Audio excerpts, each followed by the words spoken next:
¿Qué tal, amigos? Mi nombre es Salomón de la Cruz. Bienvenidos a Harpazo, un programa que lo detalla todo sobre el tema del arrebatamiento de la iglesia. Tema que ha despertado la curiosidad de los historiadores y científicos modernos. Les invito a que vean conmigo el siguiente video. El fin de los tiempos. Según sugiere la profecía del Nuevo Testamento, conforme se acerque el Apocalipsis, muchos devotos cristianos desaparecerán de repente en un fenómeno natural llamado arrebatamiento. En un abrir y cerrar de ojos, millones de personas se habrán ido. Como pudimos presenciar, la palabra Apocalipsis es una de las palabras que más se está renombrando en el tiempo de hoy. Los investigadores están llamando a este fenómeno el fenómeno Nostradamus. Y más a los estudiosos bíblicos, cuanto más la palabra harpazo es una palabra que viene del griego que se traduce arrebatamiento. Y es en esta palabra en donde la encontramos en forma técnica, pronunciada por el apóstol Pablo en 1 Tesalonicenses capítulo 4, versículo 17, cuando él expresa y dice: luego nosotros, los que vivimos, los que hayamos quedado hasta la venida del Señor, seremos arrebatados. Y es ahí en donde se introduce la palabra harpazo, uno de los temas en inquietud para los investigadores, lo que es el arrebatamiento de la iglesia. ¿Es una realidad o es una ficción? Veamos el siguiente video. Se producirán choques múltiples cuando los vehículos sin conductor pierden el control. Aviones a punto de aterrizar fallarán en la maniobra a falta de piloto. El caos se difundirá por doquier. Pero este alarmante acontecimiento será solo el principio del periodo más turbulento de toda la historia de la humanidad. Harpazo, sin embargo, ha sido malentendido por sus detractores, quienes critican el hecho de que Dios no puede robar a su iglesia. Por lo tanto, dicen que la palabra arrebatamiento no se encuentra en la Biblia, porque es una palabra que involucraría un robo, y la palabra robo no tiene nada que ver con Dios. Pero al estudiar la palabra harpazo en la historia bíblica, nos vamos a dar cuenta que es completamente distinto para hacer mención de un robo o de un hurto. Analicemos 4 palabras griegas que se refieren a hurto y se refieren a robo, mas no se refieren al arrebatamiento. La primera palabra la encontramos en Juan 10:10 y es la palabra kleptó, refiriéndose el Señor Jesucristo al ladrón, que no viene sino para matar, hurtar y destruir. Se refiere al ladrón de los sueños, se refiere al ladrón del propósito de Dios, al enemigo de Dios, que es Satanás. Mas nunca esta palabra kleptó puede referirse a Jesús, porque Cristo no es un ladrón. En segunda palabra que encontramos es la palabra clopé, del cual en Mateo 15:19 Jesús utiliza para hablar de hurtos. Y en esa palabra, en esa porción, Jesús en capítulo 15, versículo 19 de San Mateo dice: porque del corazón salen los malos pensamientos, homicidios, adulterios, hurtos. De tal forma que encontramos que el robo es producto de un corazón humano caído, pero no es el propósito de Dios robar. Otra de las palabras que se utiliza es clema, y está mencionada en Apocalipsis 9:21. En esa porción, cuando se habla de lo que va a suceder en la gran tribulación, referente al crimen organizado, a ese momento cuando los hombres van a organizarse para hacer los grandes hurtos. Apocalipsis 9:21 declara: y no se arrepintieron de sus hurtos, en plural, refiriéndose a la delincuencia organizada. Tampoco esta palabra hace referencia al arrebatamiento de la iglesia.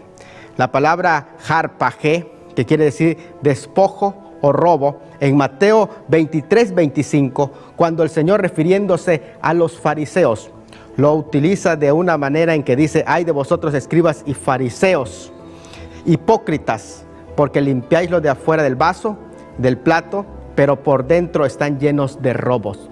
No se refiere en ninguna manera al arrebatamiento de la iglesia, ninguna de estas palabras. Estas palabras tienen connotaciones éticas, pero el arrebatamiento tiene una expresión descriptiva del momento cuando Cristo va a tomar a su iglesia a la fuerza y la va a arrebatar y se la va a llevar consigo mismo. Concluimos pues diciendo que la palabra rapto o arrebatamiento no tiene nada que ver con robo ni con hurto, sino que más bien describe de una manera gráfica la forma poderosa en que Cristo va a tomar a su iglesia y la va a sacar de este mundo, del lugar en donde se encuentra en peligro, y la va a llevar a un lugar de seguridad.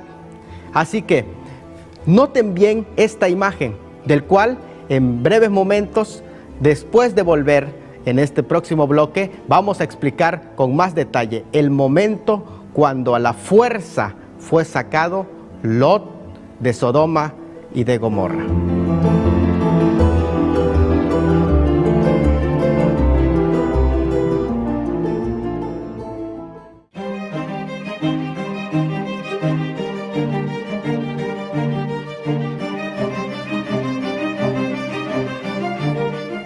Muy bien, amigos, regresamos con la escena en el que nos encontramos ante un Lot que está siendo tomado junto con su familia a la fuerza.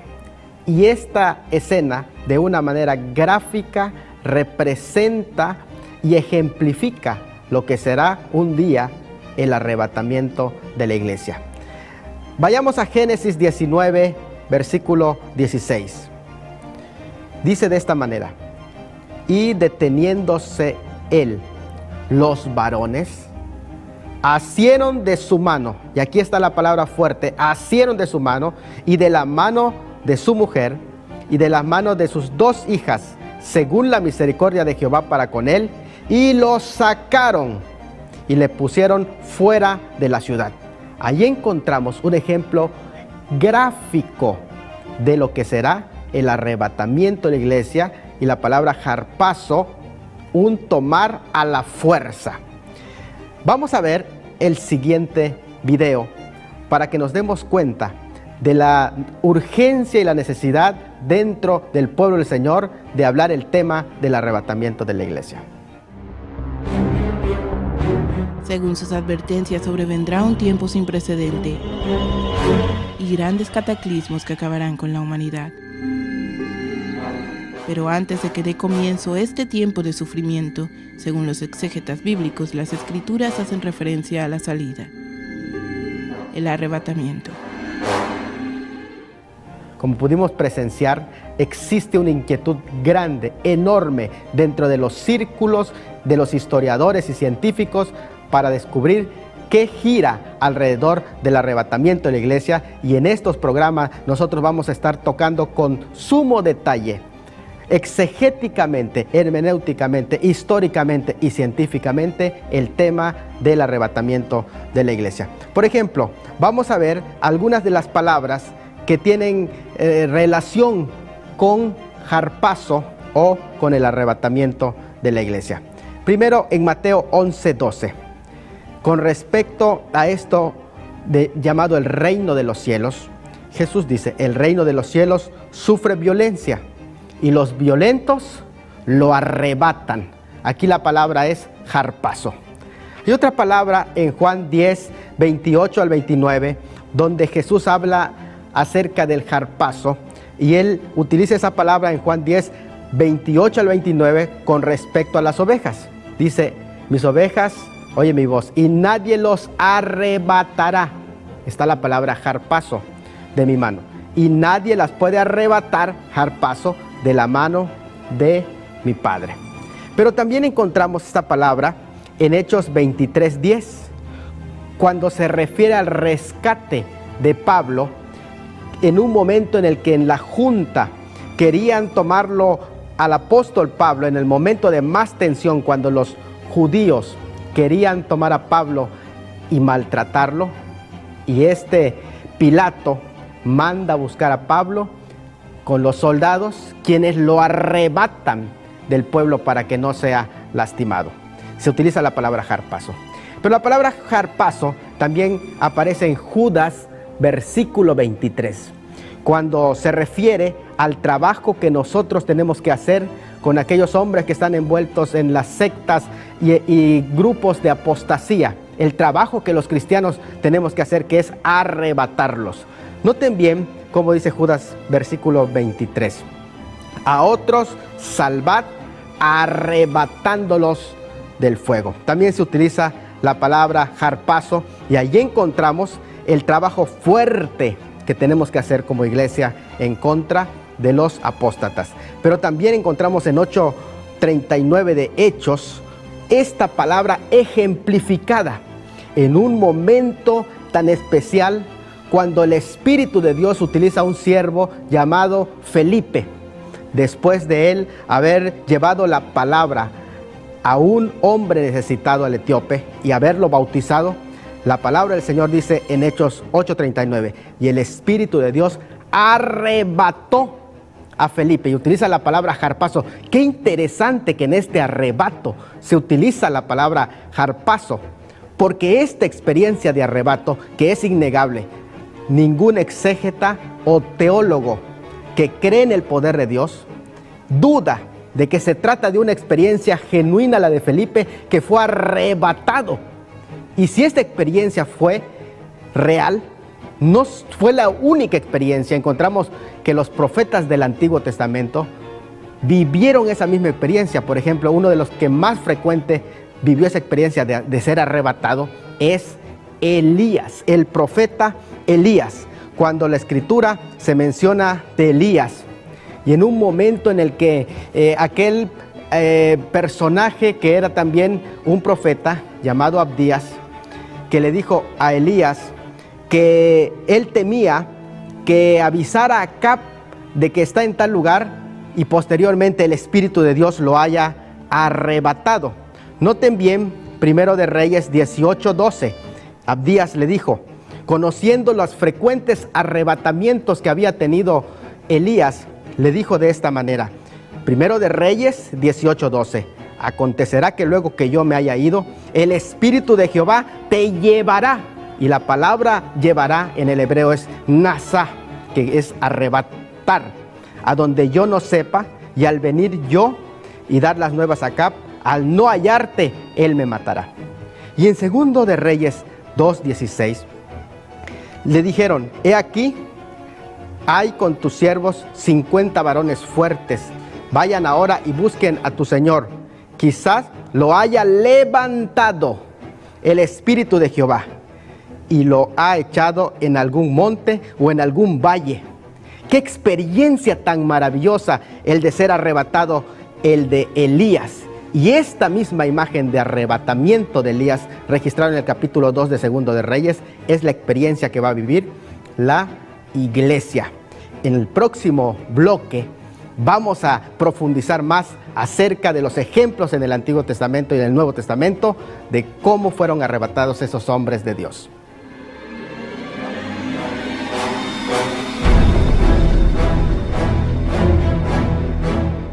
Este fenómeno promete transformar a los creyentes en almas, cuerpos en estado espiritual que serán de repente y literalmente arrebatados, abducidos en el aire para liberarlas así del dolor y el sufrimiento que ha de venir. El desastre se anuncia para aquellos que queden.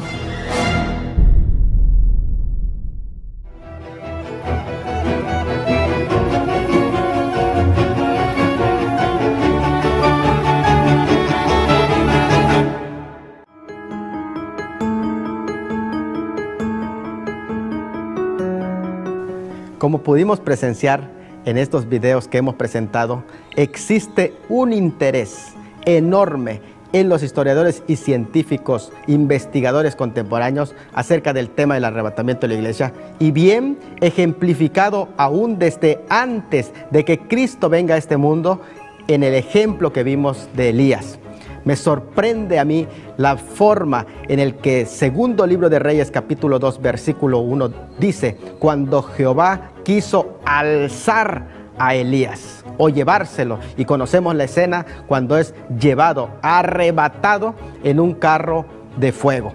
Pero no es el único ejemplo que tenemos acerca de profetas que vivieron esta experiencia de ser arrebatados. Por ejemplo, esa experiencia fue frecuente en Ezequiel capítulo 11, versículo 1 dice: el Espíritu de Jehová me elevó, y se utiliza de nuevo la palabra nasá, y me llevó por la puerta oriental de la casa de Jehová. En esa experiencia de Ezequiel encontramos un arrebato. El hebreo nasá significa no solamente arrancar o elevar o levantar, llevar, pero sorpréndase, significa arrebatar. Y aunque no se utiliza en una forma técnica como lo sería en el Nuevo Testamento, que corresponde el arrebatamiento de la iglesia desde luego a una revelación propia del Nuevo Testamento, sin embargo, sí ejemplifica por lo menos que esta verdad ya estaba presente en una idea en el Antiguo Testamento. ¿Quién mayor que quien introdujo la palabra harpazo? El apóstol Pablo. Veamos un ejemplo de arrebato en 1 Corintios capítulo 12, versículos 2 y 4. Se expresa de una manera clara la experiencia del apóstol Pablo de ser arrebatado, y se utiliza la palabra harpazo. En ese versículo dice: fue arrebatado hasta el tercer cielo, y que fue arrebatado al paraíso, dice el versículo 4. Algunos expertos y exégetas creen que este arrebato del apóstol Pablo fue el momento crucial cuando él recibe la visión y los misterios que Dios le reveló acerca del misterio de la iglesia y acerca también del misterio del arrebatamiento de la iglesia, y es la razón por la que no otro escritor, sino únicamente él, habla acerca del tema del arrebatamiento de la iglesia. Y es aquí en el que se menciona, por ejemplo, la palabra misterio. He aquí, os digo un misterio: no todos dormiremos, pero sí todos seremos transformados. En 1 Corintios capítulo 15, versículo 51. Otro de los misterios que se le revela en ese arrebatamiento es el misterio de la iglesia. Según Efesios 3, 5 al 6 lo declara el apóstol: misterio que en otras generaciones no se dio a conocer a los hijos de los hombres, como ahora es revelado a los santos apóstoles y profetas por el Espíritu, que los gentiles son coherederos y miembros del cuerpo de Cristo, y copartícipes de las promesas en Cristo Jesús por medio del Evangelio. Pero también se explica este misterio que recibe el apóstol Pablo por revelación en el hecho de que el mismo apóstol Pedro reconoce que hay visiones que se le dio al apóstol Pablo y revelaciones que son difíciles de entender en sus escritos. Por eso es que lo declara en 2 de Pedro capítulo 3 versículos 15 al 16, en donde dice: y tened entendido que la paciencia de nuestro Señor es para salvación, como también nuestro hermano amado Pablo, según la sabiduría que se le ha sido dada, os ha escrito casi en todas sus epístolas, hablando de ellas, de estas cosas, entre las cuales hay algunas difíciles de entender, los cuales los indoctos e inconstantes tuercen, como también las otras escrituras, para su propia perdición. Así que encontramos este arrebato. Pero en Apocalipsis 12, 15, respecto al hijo varón de la mujer, se dice que fue arrebatado para Dios y para su trono. El arrebatamiento entonces de la iglesia se encuentra claramente detallado en este ejemplo del arrebatamiento de el hijo varón, es decir, la ascensión de Cristo. Desde luego que podemos encontrar que el arrebatamiento de la iglesia es aquí ejemplificado, mas no detallaremos a profundidad el significado del capítulo 12. Solo nos basta por el momento con decir que la mujer del capítulo 12 ni se refiere a María, porque no existe ninguna escena en el que ella haya sido perseguida al desierto por el dragón durante 1260 días, ni tampoco se refiere a la iglesia, lo cual nos llevaría a una interpretación simbólica y alegórica de la palabra del Señor, sino que es específicamente una referencia a Israel, y todos los pasajes con referencia a Israel encajan perfectamente a esta descripción. Es precisamente aquí, en otro programa, donde estudiaremos con más detalle el capítulo 12 de Apocalipsis. Pero por el momento nos interesa decir que el hijo varón que se menciona que fue arrebatado no puede ser otro sino solamente Cristo. En ese pasaje se menciona 3 hechos que solamente Cristo puede y pudo haber cumplido. El primer hecho es el hecho de su nacimiento. Ella dio a luz un hijo varón. El segundo hecho es el hecho del destino de ese hijo, que regirá con vara de hierro a las naciones. Y el tercer hecho es el hecho de su ascensión. Fue arrebatado para Dios y para su trono. Y este arrebatamiento es un ejemplo de lo que será el arrebatamiento de la iglesia, la ascensión de Cristo, lo cual podemos claramente constatar en el libro de los Hechos, capítulo 1, versículo 9 al 11, donde se dice: y habiendo dicho estas cosas, viéndolo ellos, fue alzado y le recibió una nube que le ocultó de sus ojos, y estando ellos con los ojos puestos en el cielo, en tanto que él se iba, he aquí se pusieron junto a ellos 2 varones con vestiduras blancas, los cuales también dijeron: varones galileos, ¿por qué estáis mirando al cielo? Este mismo Jesús que ha sido tomado de vosotros al cielo, así vendrá como le habéis visto ir al cielo. Y aquí la palabra alzado, en el cual se utiliza para hablar de que fue levantado, es un ejemplo de cómo va a ser levantado la iglesia, aunque lo que se detalla aquí es que Cristo ascendió por sí mismo, pero claramente nos ejemplifica el arrebatamiento de la iglesia y el lugar en donde vamos a ir. Amigos, se nos terminó el tiempo, pero en nuestros próximos programas hablaremos con detalle acerca de más ejemplos que nos proporciona el Nuevo Testamento sobre el tema del arrebatamiento de la iglesia y los detractores de la doctrina o los enemigos de la doctrina del arrebatamiento. No se lo pierdan. Su amigo Salomón de la Cruz Tuyup.